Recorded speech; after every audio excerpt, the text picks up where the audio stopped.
In this video, we're going to look at a number of studies that kind of expand on what we studied in video 3.1, chapter 3.1, when we looked at multiple lines of business. We also looked at layers. We also looked at data, net of reinsurance versus gross data. And we also looked at how to use the MPTF modeling framework. The MPTF modeling framework is a modeling framework for modeling a number of triangles jointly. In other words, designing a model that also relates to triangles rather than just finding out the variability in one triangle, also the relationship between the triangles. And that has applications to multiple lines of business, layers, net of reinsurance versus gross data, credibility modeling, designing optimal outward reinsurance, also testing to see whether your current reinsurance program is optimal in the sense of being capital efficient. Now, what did we find in this video in chapter 3? For instance, when we modeled 3 layers limited to $1 million, 1 million excess, 1 million limited to $2 million, we found that in the composite model, the process correlation was very high. The other thing we found out is that the outward reinsurance for each individual loss is limited to $1 million is not more capital efficient than outward reinsurance for each individual loss is limited to $2 million. In other words, the coefficient of variation of net reserves limited to $1 million was the same as the coefficient of variation of net reserves limited to $2 million. Now, this means that the percentage capital the cedent would need above the mean in order to maintain a certain percentile, say that percentile has to be 95%, is the same in each case, irrespective of whether it's limited to 1 or 2 million. Now, we found the same thing for the composite data set, 0 to $25,000, 25 to 50, 150, 200K. This is a completely different company that decided to lay its data, and we found the same result, and that is the coefficient of variation of the net reserves limited to XK does not depend on actually X, whether it's 150,000, 75,000, 50,000, 25,000, or Groundup. Coefficient of variation is the same. So we started getting a feeling empirically that excess of loss and individual loss is not a good reinsurance program for long-tail liabilities insofar as the ceded is concerned. Now, what we're going to do in the current video is look at a very different example. We're still going to get similar results, but we're going to also look at an additional application, that is pricing of excess layers, where the layers are so high that if you look at the excess triangle, it's replete with zeros. Now, how do we do that? We kind of do that by subtraction. Let's see how it works. It works very well because we can now also model the covariances between the layers, or if you like, the correlations between the layers, so that when we take differences, the variance of the difference will be the variance of the sum minus twice the covariances. And that plays very usefully when you do the simulations from each layer. So here I have a database which I've just designed for this specific purpose of just looking at these layers. And let's look at the type of layers we have here. We've got the limited data, so we've got a triangle limited to a half, limited to a million, limited to 1.5, 2 million, so on. The increments are up to increments of 500,000 up to 5 million. We also have the Groundup data. That's the Groundup data for line of business A. Then we have the excess. So we've got a triangle which is 500,000, excess 500,000. That would be limited to 1 minus limited to 500,000. 500,000 excess of 1 million is limited to 1.5 minus limited to 1 million. Now, if you look at this first one, you'll see that there are quite a few zeros inside. If you look at a higher layer, there are also quite a few zeros there. Well, plenty of zeros here. So 500,000 excess 4 million. In fact, most of them are 0. Okay, so what do we do in these cases? I've got now a composite triangle group, and that composite triangle group has all the triangles with the various limits and the Groundup data. And for it, I also have a model, so I'm going to run the model. Now, what are the characteristics of this model? Remember, it's a composite model that relates to triangles. For instance, this is limited to 500,000, 1 million, 2.5 million. You can see they look very similar. In fact, here are the correlations. The correlations in the residuals is called process correlation. If you look first of all at limited to $500,000, it's mostly highly correlated to 0.955 with limited to 1 with its neighbor. The next highest correlation would be 0.90, which is limited to $500,000. The lowest correlation would probably be with Groundup, which is 0.73. If you look at limited to 3 million, I guess you'll see a similar story. The highest correlation is 0.999, that's limited to 3.5 million. And the lowest correlation would be 0.00, well, okay, that's limited to $500,000. So you've got a lot of process correlation. Very high. What about the structure of the model? That's limited to a half, limited to 1 million. They're all the same structure. All have the same structure. Okay. Now, if I do the forecasting, let's look at the covariances of the parameters, or correlations in the parameters, rather.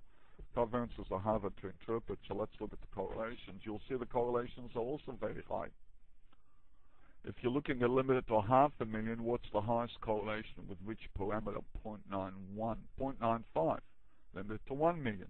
Its lowest correlation would be 0.817. That's with Groundup. So correlate. Now, when we do the forecasting going forward, we keep the correlation. We use the correlation in the parameters, and we use the correlation in the process correlation, the correlation in the residuals. That induces correlations between, well, if you're just forecasting one triangle, you're also forecasting correlation between the cells, or the covariances between the cells in one triangle. But now we'll also be, in our forecast, we'll also include the correlations between cells for the different triangles, or the different layers. So these two types of correlations, process correlation plus parameter correlation, induce correlations between all the cells, between all the triangles, and within the triangles. Let's do that. We'll also do the aggregate, which is kind of meaningless in this case. So you have a forecast for each layer. Let's look at the forecast summary. So for instance, if I'm looking at limited to $500,000, there's a mean reserve of 44.4, a standard deviation 2.928, the coefficient of variation is 25%. If I look at limited to 1 million, the mean has jumped up to 54.7 million, but the standard deviation is 30 million, the coefficient of variation is the same. Let's look at another layer.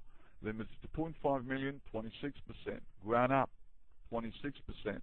Limited to 1.5, 25%. So irrespective of the layer, or the limit, okay, irrespective of the limit, the coefficient of variation of the net reserves limited to that amount is the same, irrespective of what the limit is, the attachment point is. If we look at the aggregate now and look at the correlations, these would be the correlations in the reserve distributions for each layer. And again, you'll see the same kind of pattern. Limited to $500,000 would be highest correlated, I guess, to limited to 1 million. There are the actual correlations in the on the dollar scale, which would be correlations in log normal distributions, which are not that linear. It might be better to look at the correlations on the log scale, which will be slightly higher. Of course, you can look at the correlations by accident years, the different accident years between the different layers, and also by calendar years. If I were now to do a simulation from each layer, 10,000 of the bottom right-hand triangle, the forecasting horizon, maintaining all the correlations, and I'm going to save for each layer, plus for the aggregate, I'm going to save it into a file. I guess there will be different files that will be created. I'll call the file Ben, but I'll actually create a file for each layer with its extension and also the aggregate, and I'll do 10,000 simulations of each cell,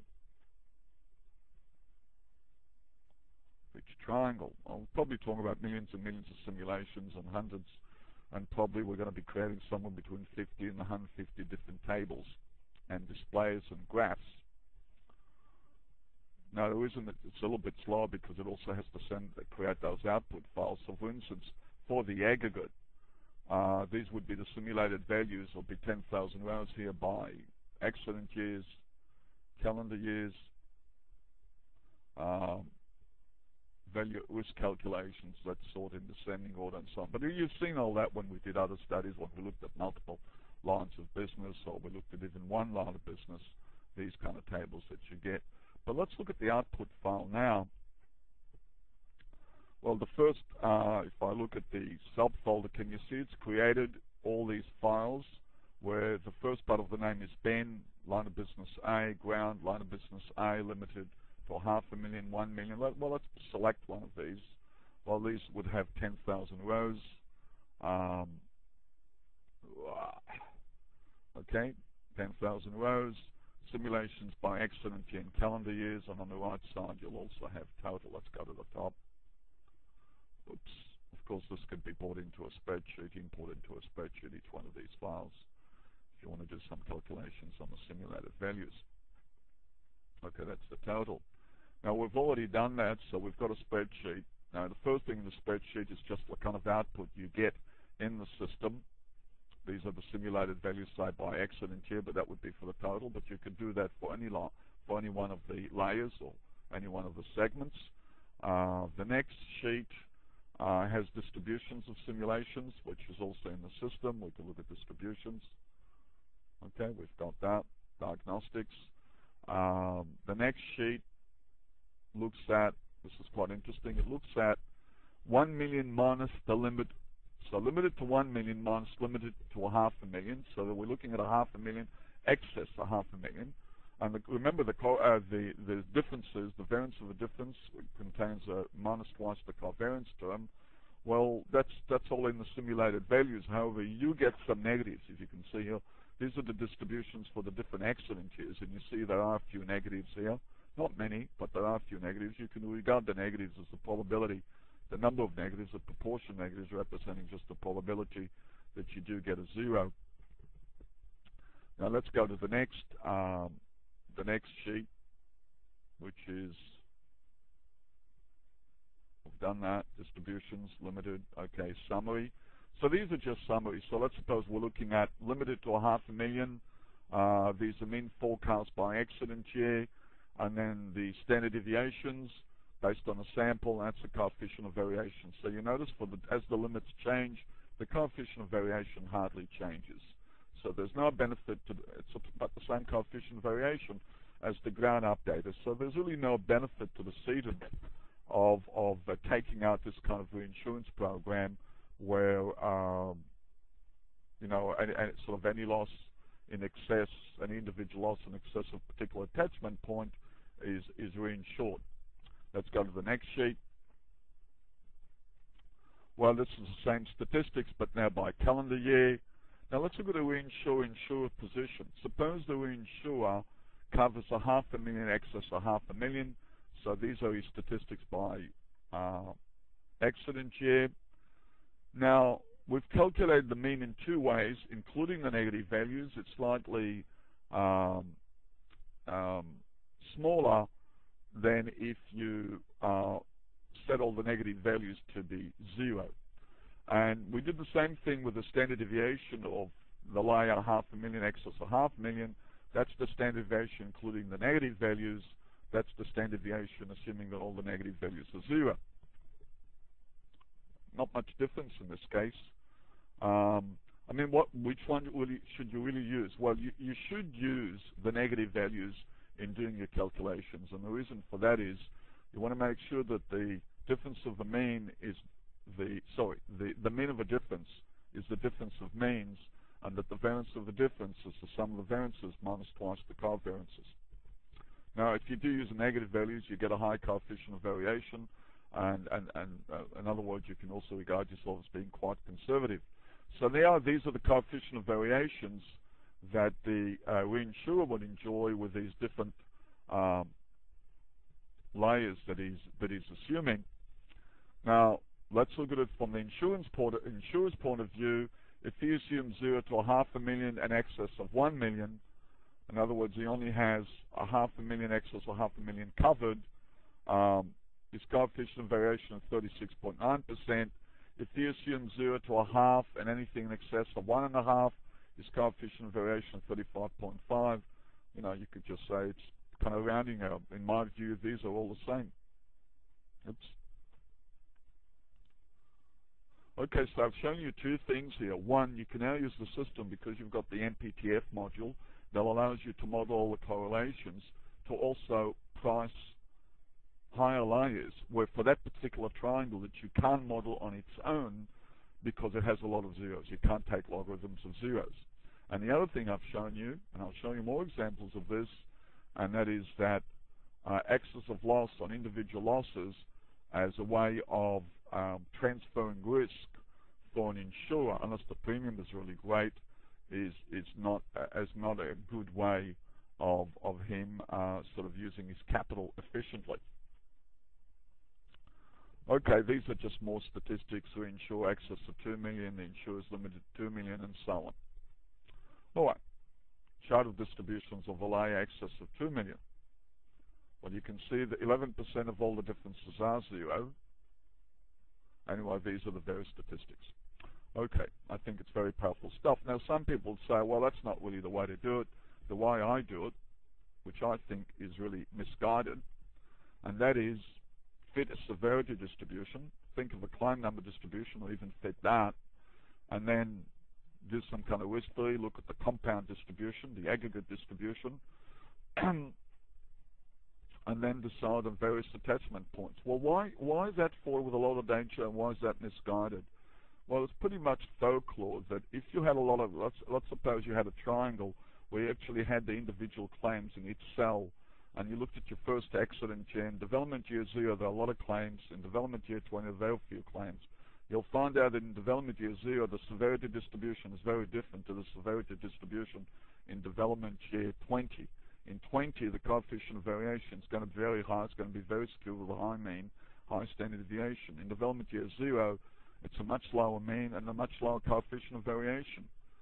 But you've got a distribution in development year 0, which is relatively not skewed with lots of claims, and then you go to development year 20. Now, the distributions of severities also change along calendar years. So you can't use one distribution. I mean, another one, a statistical package, you should really model all the severity distributions. What we're doing here, in some sense, is something very similar. We model all the paid losses distribution, because that's what we're interested in. We're interested in aggregate payments, in the paid losses distributions, how they vary by cells, how they're related by layers across the cells. That's what we've just done. Here's another example. Let's look at a company that has a reinsurance program. So we're going to look at its net data and its gross data and its half-yearly data and its medical malpractice.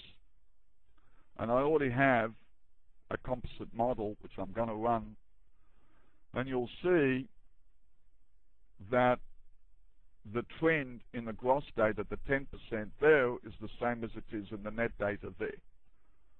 In the net data, we actually have a negative trend and a positive trend of 10%. In the gross, it's always positive.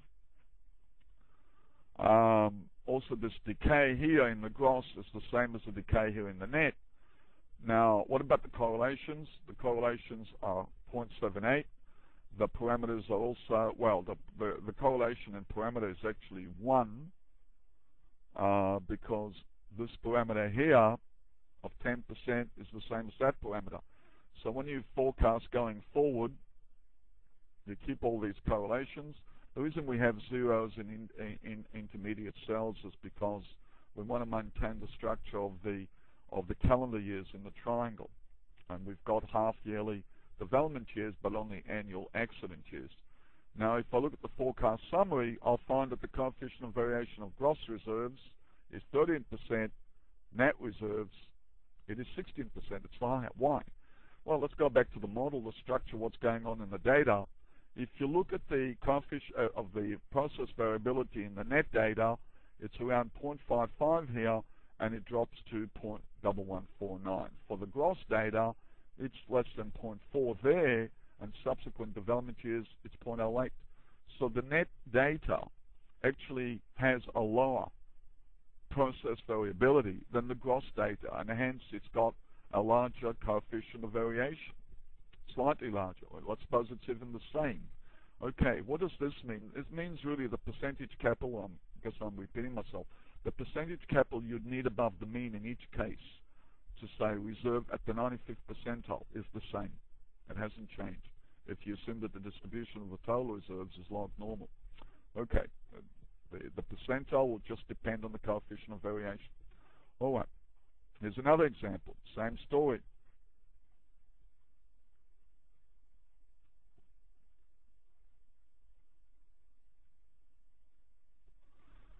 Okay, net versus gross. These are very highly correlated. Let's bring up the correlation.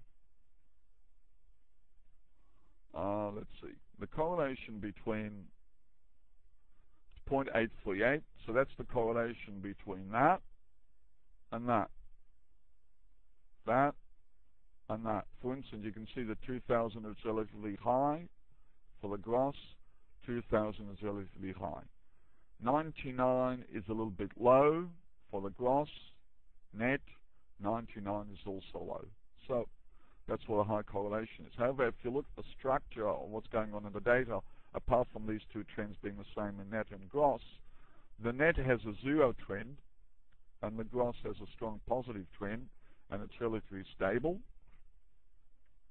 If you look at these residuals, you get a sense that as I remove years, I'm not going to do it, but when I do that, if I remove years, I get the same estimates of reserve, the same estimate of the trend, meaning that this trend is relatively stable over a 15-year period.